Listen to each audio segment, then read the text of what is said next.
kembali lagi di Aji ASN Jabar ikut bicara. Apa dari pembinaan masyarakat dan aparatur. Betul. Sih biasanya kalau Satpol PP kita taunya yang misalnya mereka datang menertibkan, menjaga berapa masyarakat Kota Bandung, Pak? Kurang lebih sekitar 2.500.943 orang itu yang berKTP Bandung, dan itu belum termasuk misalnya penambahan orang ketika weekend. Gotham City itu kan film Batman, itu fenomena yang seyogianya sudah bisa selesaikan. Ketentraman masyarakat ini kan sebenarnya urusan kita bersama. Dari kecil itu kita udah diajarin loh Kang Teteh, tapi kenapa ya udah gede malah jadi ngereka doang?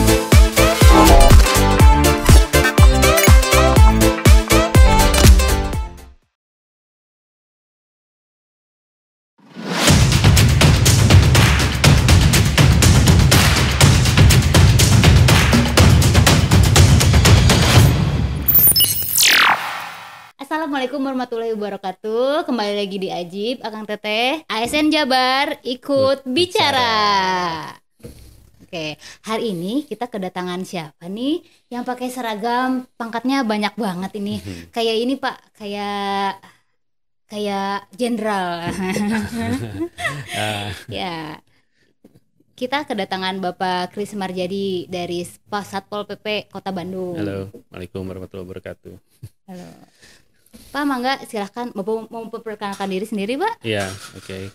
Baik, Akang Teteh, teman-teman juga dari Ajib. Nama saya Kris Maryadi. Saya dari Satpol PP Kota Bandung. Saya di bidang pembinaan masyarakat dan aparatur. Gitu ya.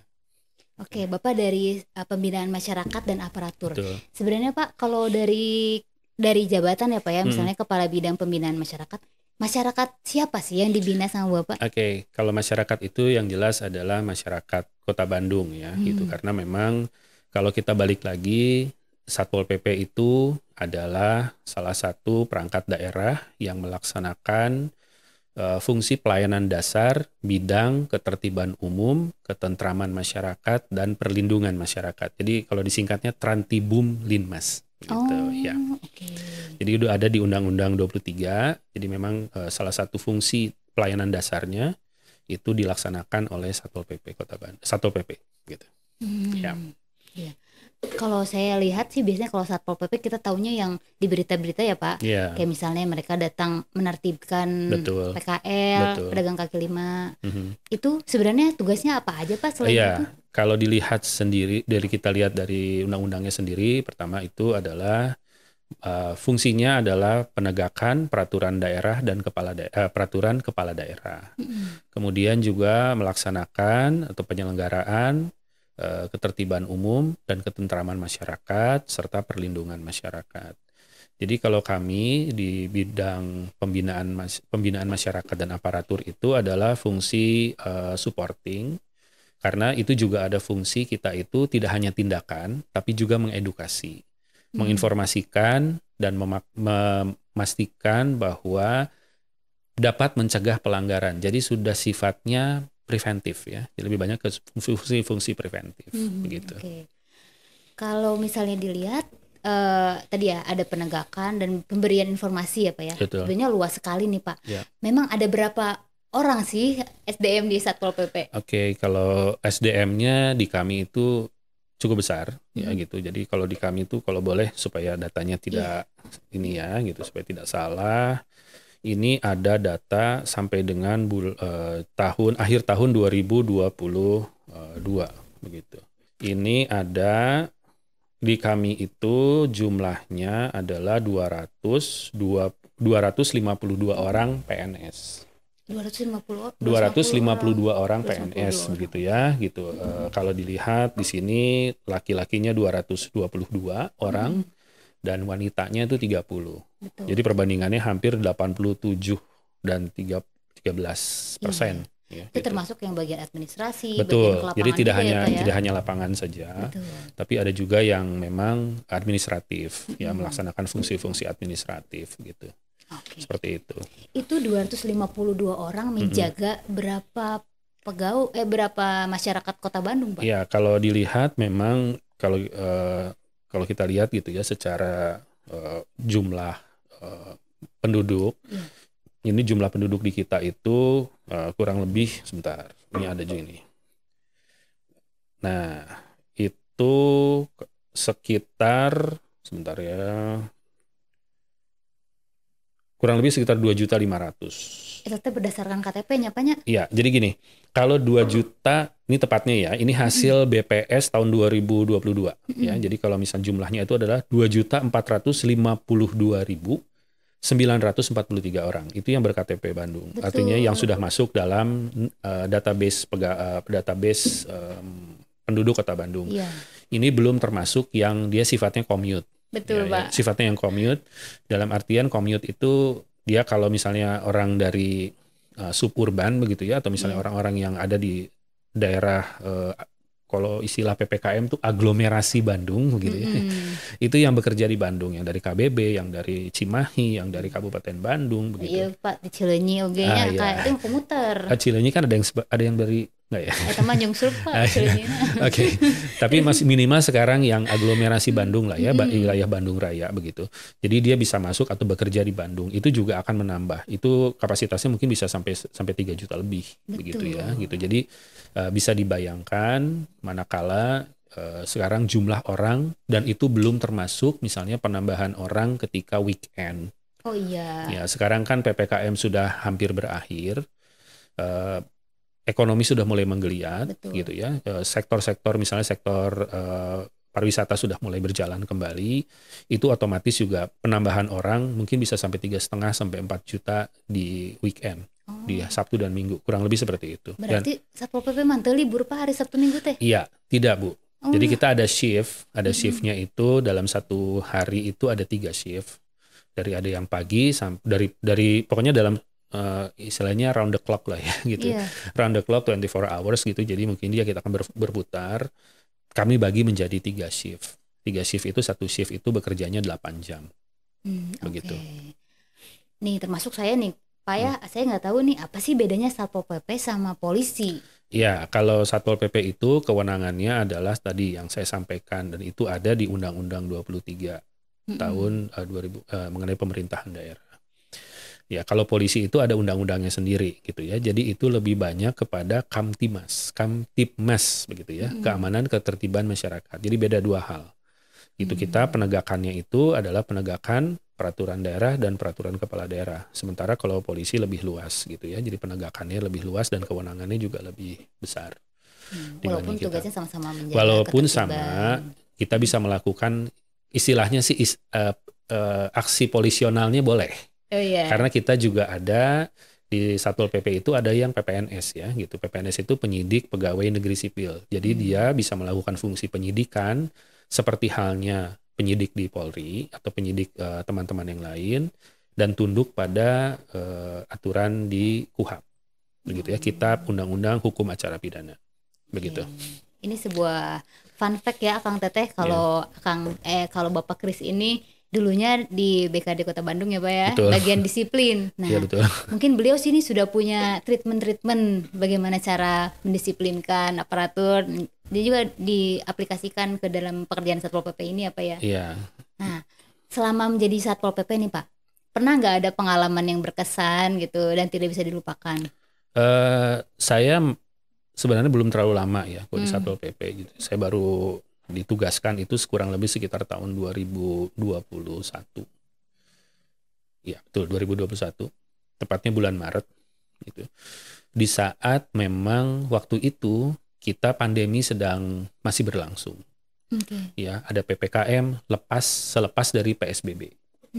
Nah, itu juga satu hal yang menarik buat kami karena di situ jujur saja kita berhadapan dengan pembatasan kegiatan masyarakat. Jadi masyarakat sendiri juga memang dibatasi untuk berkerumun, berkumpul, begitu ya. Terus kemudian untuk saling kesana kemari juga kan ada pembatasan yang dilakukan. Dan kebetulan pada saat awal-awal saya ke Satpol PP itu tidak berapa lama dari situ menjelang Hari Raya Idul Fitri. Gitu. Jadi kami juga menjaga di pos-pos perbatasan untuk untuk tadi pembatasan pergerakan. Ya menarik juga gitu ya. Karena ternyata juga kita melihatnya di situ kita harus sangat bisa supel gitu ya. Harus sangat bisa memastikan bahwa semua orang paham. Kadang-kadang ada ngototnya juga gitu ya. Kadang-kadang puasa lapar, iya panas gitu, gitu. panas gitu ya. Dan kadang-kadang juga masyarakat itu suka ya mereka juga punya kepentingan. Tapi kita juga ada kepentingan karena itu didasarkan pada kewenangan maupun juga penugasan oleh pimpinan kepada kami gitu ya. Jadi ya disitulah gitu. Termasuk juga misalnya kami mencoba waktu itu menyelenggarakan vaksinasi massal. Ya, karena anggota kami cukup banyak, itu 252 orang ya Teh, itu kan baru PNS. Belum yang non PNS-nya. Oh, ada lagi. Gitu. Ada yang non PNS-nya kurang lebih sekitar 300-an. Nah, jadi kalau di jumlah Jamleh dan itu belum anggota Linmas juga. Jadi ada anggota Linmas. Jadi keanggotaan kami itu selain ada PNS, juga ada yang saya tadi sempat sebelum acara dimulai kita ngobrol-ngobrol ya, nama istilahnya PHL begitu ya, pekerja harian lepas. Sebenarnya kontrak kerja.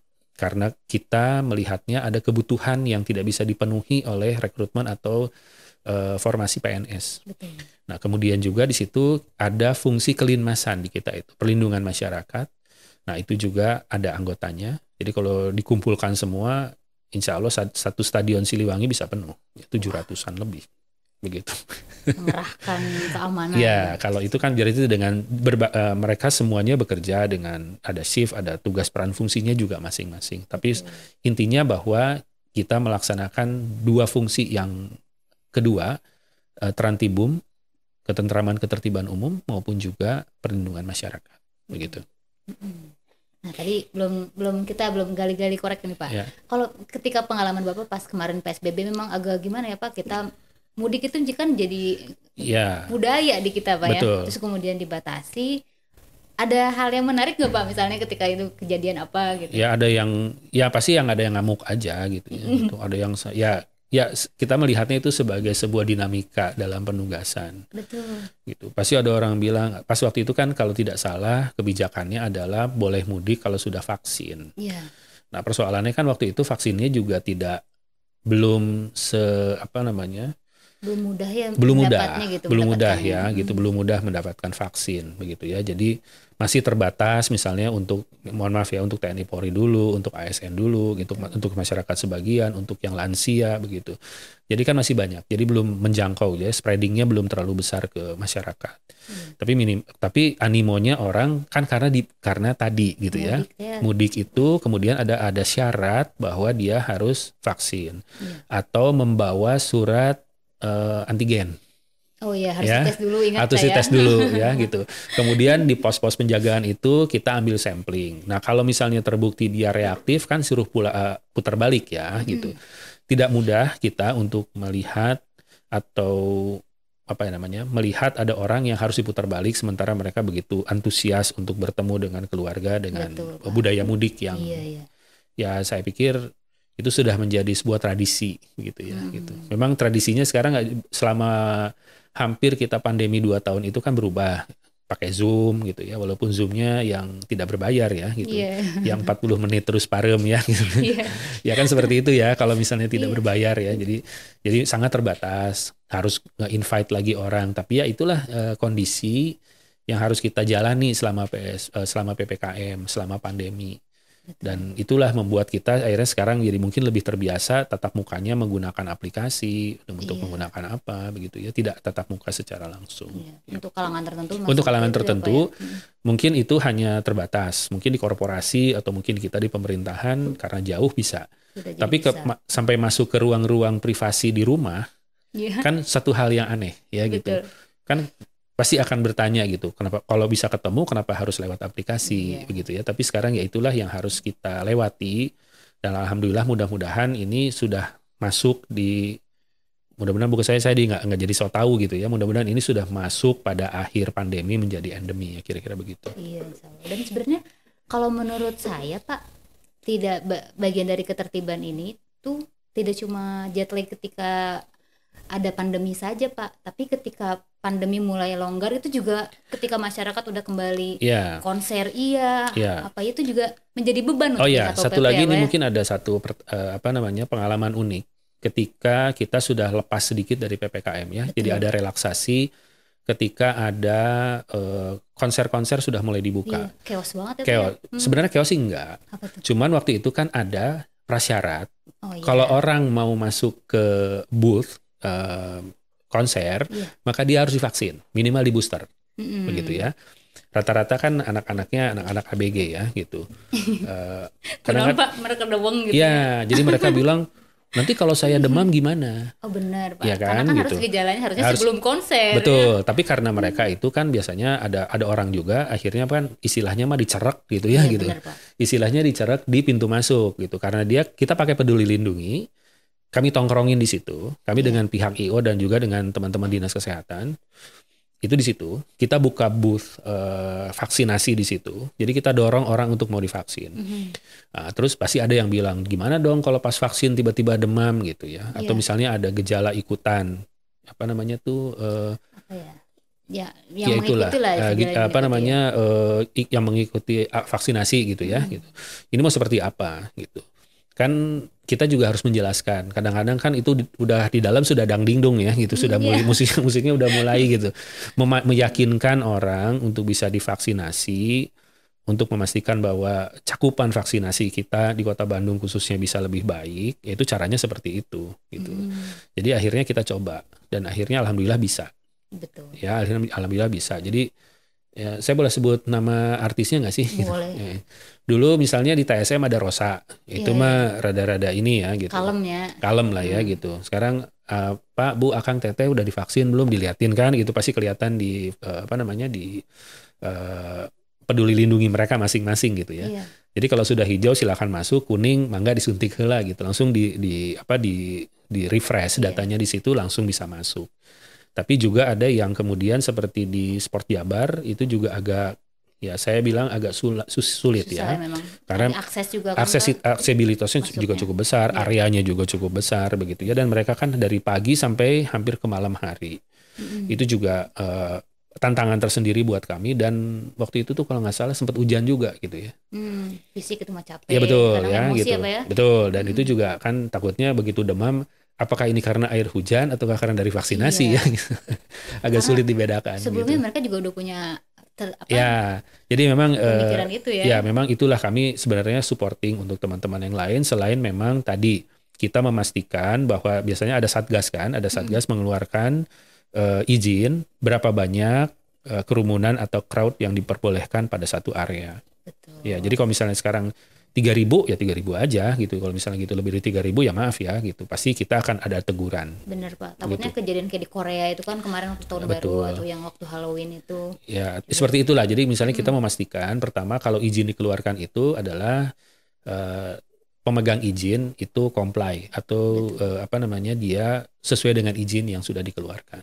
Ya, Dan gitu. jangan lupa Kang Teteh, kalau izin itu sudah berdasarkan perhitungan ya Pak ya. Betul, sudah juga Areanya. area dan lain sebagainya, sehingga itulah sebenarnya yang tantangan kita ketika sudah mulai ada relaksasi dari PPKM. Itu sebenarnya. Iya, itu tantangan juga ya buat Tantangan Kang. juga. Gimana nggak kurang all out Akang Teteh coba Sabtu Minggu masuk. Ya. Pas pandemi ngadepin orang-orang yang jet lag juga pengen mudik, terus kemudian giliran relaksasi juga mereka ini kerjanya banyak sekali. Ya, dan satu hal lagi informasi mungkin disampaikan bahwa dulu ketika lagi COVID, kami itu termasuk Big Three. Mungkin datanya bisa dilihat. Kalau misalnya kita itu banyak yang terpapar gitu. Pas COVID Pas itu. COVID. Udah gimana Pak? Saya juga termasuk alumni COVID. Oh iya. Gitu. Saya juga termasuk alumni COVID, tapi waktu itu sebelum saya masuk ke Satpol PP ya gitu. Justru saya malah dapatnya ketika saya masih di tempat kerja saya yang lama gitu ya, di OPD yang lama gitu. Gitu ya. Jadi semua bisa terpapar, apalagi ini dengan teman-teman yang ada di lapangan, bertemu dengan banyak orang. Betul. Tentunya juga kami menyiapkan proteksi, minimal sekarang masker yang mumpuni untuk mereka bisa berada dalam crowd yang memang punya punya potensi dan resiko yang cukup tinggi. Betul, Gitu. Pak. Dan karena selama pandemi Yap. itu akan bisa terjadi gitu Betul, kan bisa ya. akan terjadi, betul. Pak, kalau selain tadi kan pas abis pandemi, nah sekarang kita ramai nih Pak nih di Bandung disebutnya Bandung Gotham City. Itu naon sih Pak? Saya itu juga sebenarnya kalau kita lihat karena kebetulan kami juga mengelola media sosial yang dimiliki resmi oleh Satpol PP Kota Bandung. Iya. Nah, jadi itu sebenarnya kan sebutan dari netizen. Mm-mm. Gotham City itu kan film Batman. Iya. Gitu ya. Jadi ada satu kota yang tidak teratur seperti tidak ada hukum di sana begitu ya, banyak hal yang ini. Tapi sebenarnya begini, itu fenomena yang seyogianya sudah bisa kita bisa selesaikan gitu ya. Jadi kami mencoba untuk berelaborasi dengan misalnya dari bapak-bapak dan ibu dari Polrestabes Kota Bandung, dari Polda juga begitu ya. Dan juga biasanya netizen itu kan banyak sekali keinginannya gitu. Kami mengupayakan yang bisa diupayakan sesuai dengan kewenangan kami. Jadi kalau di kami itu ada Linmas. Linmas itu kan perlindungan masyarakat, dia lebih mencoba untuk menggali potensi masyarakat dalam menjaga keamanan secara mandiri begitu ya. Jadi istilahnya memang ngaronda. Betul. Begitu ya. Itu kan sekarang ya, satu hal yang mungkin perlu kita aktivasi kembali, perlu kita galakan kembali. Dan itu beberapa kali kita melakukan publikasi. Kami mendorong supaya, dan memang ada satu bidang khusus di kami itu bidang perlindungan masyarakat. Di situ ada potensi. Jadi potensi Linmas, anggota Linmas itu kan sebenarnya potensi masyarakat. Jadi kita mencoba menggali potensi masyarakat gitu untuk bisa sama-sama menjaga keamanan lingkungan. Minimal kita menjaga dulu karena kembali lagi bahwa urusan ketertiban umum, ketentraman masyarakat ini kan sebenarnya urusan kita bersama gitu ya. Tidak hanya tanggung jawab semua pihak. Kita melihat, tinggal kita menyampaikan manakala terjadi sesuatu dan kita punya kewenangan yang terbatas, maka kita bisa menyampaikan informasi itu secara tepat. Dan memang kalau di kelurahan begitu ya, itu kan juga ada rekan-rekan kita dari Polri yang Bintara, Babin, Kamtibmas begitu ya, itu ada. Selain memang juga ada di situ ada potensi Linmas yang ikut membantu dan juga peran serta masyarakat. Jadi kita sekarang lebih mengencourage begitu, mendorong supaya nanti peran serta masyarakat juga bisa ikut di dalamnya gitu. Berarti itu yang sudah dilakukan oleh Satpol PP. Pertama mengaktifkan kembali ya. Kemudian patroli juga tetap ya gitu ya Teh ya, kita patroli juga kita tetap. Kalau istilahnya ada penebalan lah. Penebalan itu artinya sekarang kalau kita sudah lewat satu kali, kalau memang di situ kita melihat pemetaannya potensinya cukup, jadi kita ulangi lagi, kita lakukan lagi. Jadi kita itu selain menjaga tadi Trantibum, ketentraman ketertiban umum dan perlindungan masyarakat, juga menjaga aset-aset milik pemerintah daerah. Nah, salah satunya adalah kita mencegah juga yang namanya vandalisme pada fasilitas publik milik pemerintah daerah. Jadi kalau misalnya ada taman, ada mural yang sudah cukup baik mungkin di satu tempat, itu kan sempat dicoret-coret. Jadi pertama kita sudah pasang CCTV-nya begitu ya untuk pemantauan, selain kita melakukan patroli secara berkala untuk menjaga itu. Dan memang kebijakan oleh Pak Wali Kota begitu, bahwa seluruh fasilitas publik milik pemerintah daerah itu sudah akan dilakukan supaya caang baranang begitu, supaya taman-taman itu juga punya penerangan yang cukup sehingga bisa terlihat dan termonitor dengan jelas begitu. Nah, karena memang kejahatan itu bisa datang dari tempat gelap betul gitu kan, dari hal-hal yang misalnya tersembunyi gitu ya. Jadi mungkin kita coba bahwa dengan penerangan yang baik begitu, paling tidak niat orang juga akan tidak diberi tempat untuk niat itu terlaksana gitu ya. Kesempatan jangan ditambah gitu. Betul, ya. Dikurangin. Ya, udah ada penerangan juga. Penerangan kami upayakan sampai dengan pasti sudah ada penganggaran oleh teman-teman dari dinas yang sudah menjalankan fungsi itu, sehingga insya Allah mudah-mudahan juga bisa termonitor dan juga penambahan dengan titik pantau dari CCTV gitu ya. Itu juga membantu. Kita punya keterbatasan dari sisi orang, tapi kalau dari teknologi itu, insya Allah mudah-mudahan titik pantaunya bisa kita lakukan sehingga jadi bisa quick respon lah gitu ya, gitu. Ada sesuatu kita bisa lebih cepat gitu. Oke. Ya. Memang sudah agak turun ya Pak ya tentang pemberitaan tentang gelombang Pemberitaan seperti itu ini. insya Allah sudah mulai menurun. Termasuk kasusnya juga turun ya Pak Kasusnya ya. juga sudah mulai menurun dan alhamdulillah itu respon cepat dari rekan-rekan kita di Polri begitu bersama-sama juga dengan pemerintah daerah gitu. Jadi sehingga kita bisa paling tidak menurunkan kasus yang ada begitu ya. Betul. Oke. Ya. Ngomong-ngomong soal kayak misalnya penjagaan terhadap Kota Bandung nih Pak. Sebenarnya Bapak juga lebih riskan Pak, terjadi bahaya dengan anggota Satpol PP sendiri. Biasanya proteksi apa sih Pak yang sudah disiapkan gitu untuk Ya, kalau Satpol kita memang kami ada yang pelatihan begitu. Oke. Ada kalau teman-teman Linmas atau teman-teman di Tibum gitu, di teman-teman di pasukan Tibum itu di minimal bisa bela diri. Jadi bukan untuk berantemnya, tapi membela diri, menyelamatkan diri gitu ya. Jadi sebenarnya filosofinya kan begini. Bagaimana mungkin kita bisa melindungi orang lain manakala kita tidak bisa melindungi diri kita sendiri. Betul. Gitu ya. Jadi sebenarnya bukan untuk gagah-gagahan dan kita memang tidak berupaya untuk membuka konfrontasi. Jadi minimal sekarang kita melakukan penghimbauan dulu dan kita melakukan tindakan yang terukur. Itu dulu yang penting sesuai dengan standar operasional prosedur dan terukur tindakannya. Jadi kalau misalnya sekarang masih melawan ya kita coba berikan dulu edukasi, kita berikan dulu penghimbauan dan lain sebagainya. Tapi kalau memang sudah melanggar ya mohon maaf kita sudah ada tindakan yang sudah terukur gitu loh. Jadi kalau dilihat sudah ada pelatihan-pelatihan, intinya bukan untuk membuat pasukan atau misalnya yang jadi jago berantem enggak juga.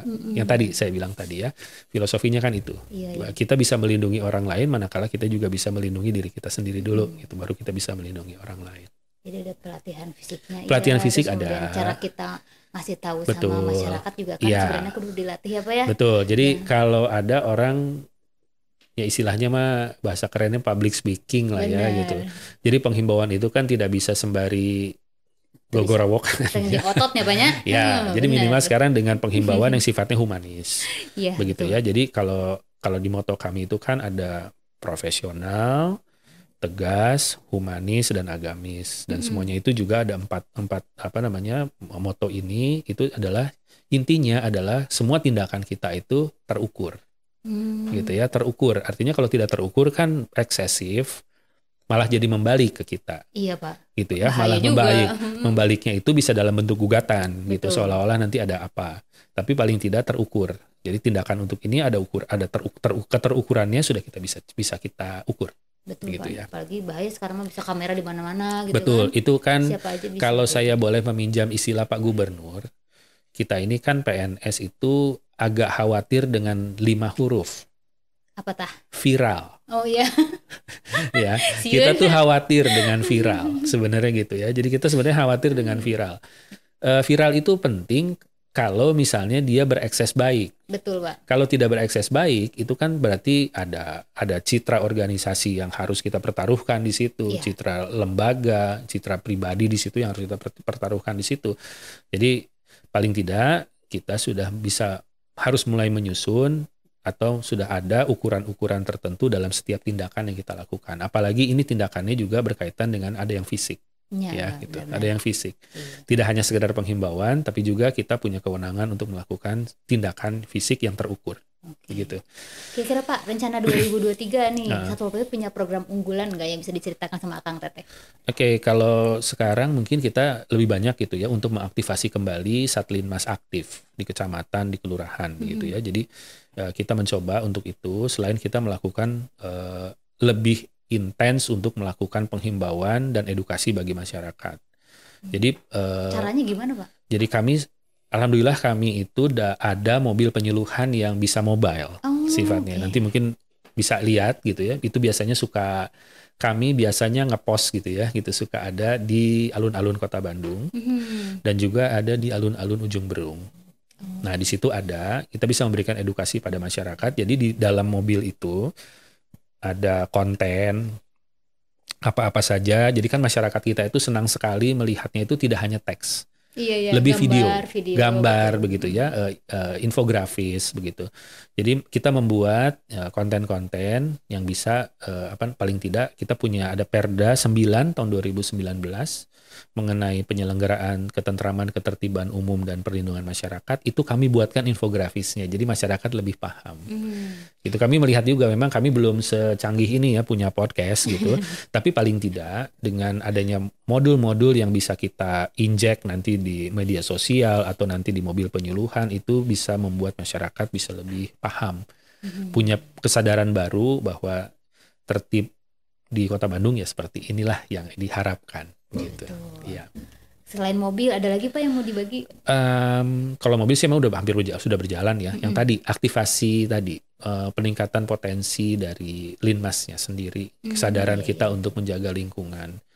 Begitu ya. Ini juga sampai terulang lagi ya Pak. Betul, ini hal seperti itu. Dan kemudian juga kami sekarang karena dulu itu kan ketika pandemi ya, itu kan kita agak susah masuk ke sekolah. Oh iya. Ya, jadi kita akan coba juga nanti untuk melakukan pembinaan begitu ya, pembinaan atau misalnya mensosialisasikan itu ke sekolah-sekolah. Sekolah yang sesuai dengan kewenangan kami itu di sekolah tingkat pertama di SMP dan SD, gitu ya. Kalau SMA mungkin kami harus izin dulu nih sama Dinas Pendidikan Provinsi karena kewenangannya di sana begitu ya. Tapi paling tidak kita akan coba sehingga sedari dini muncul kesadaran hukum dan yang lebih baru begitu. Iya betul Pak. Soalnya mungkin itu juga kan mereka akan menjadi remaja, kebanyakan kayak kemarin begal-begal gitu kan lagi masa-masanya memang Pak umur segitu. Ya, gitu. Itu juga kan sedang mencari identitas diri lah gitu istilahnya ya. Gimana? Terakhir Pak, Bapak ada pesan-pesan nggak untuk Akang Teteh nih di Kota Bandung, di Jabar, semua umum yang ada nonton podcast kita Pak? Silakan Pak. Iya, kalau kami sih dari Satpol PP Kota Bandung selalu menghimbau kepada Akang Teteh, mari kita membuat budaya untuk tertib pada aturan. Begitu. Itu yang sebenarnya itu dalam aturan setiap hal. Aturan dibuat bukan untuk dilanggar ya Pak. Betul. Jadi memang kita taat pada aturan. Betul. Dan memang kita bisa ngeles. Iya. Sebenarnya enggak juga, saya nggak tahu aturannya gitu. Walaupun memang ada yang namanya fiksi hukum ya, bahwa kan ada tuh di setiap aturan ada tuh bahwa setiap orang mengetahuinya. Itu sebabnya, tapi itu kan ada syarat gitu. Pada saat aturan dibuat itu kan harus ada uji publik gitu ya, ada sosialisasi yang cukup masif dan kita sudah lakukan itu sehingga orang itu kalau saya berdiskusi dengan teman-teman gitu ya, yang punya mirip seperti kami gitu, ternyata sosialisasi itu tidak bisa cukup dilakukan satu kali, harus berulang-ulang gitu sehingga ada kalau istilahnya tuh ada internalisasi ya dalam benak kita bahwa ini ternyata ini ya, bahwa ada aturan ini yang harus kita jaga, yang harus kita ketahui begitu ya, paling tidak tuh harus berulang-ulang. Poin satu, Akang Teteh simpel banget ini, taat pada aturan Pak. Iya, dan kita sudah paham aturannya dan cara untuk memahamkan itu kami lakukan dengan cara melakukan sosialisasi dan penghimbauan yang cukup intens. Gitu. Ya. Segitu aja Pak pesan buat Akang Teteh. Iya, saya kira itu ya. Iya simpel padahal tapi dari kecil itu kita udah diajarin loh Kang Teteh supaya ikutin aturan. Yeah. Tapi kenapa ya udah gede malah jadi mereka doang gitunya Pak ya? Ya paling tidak itu kan semuanya juga tergantung ya daripada kondisi, situasi dan kondisi yang ada.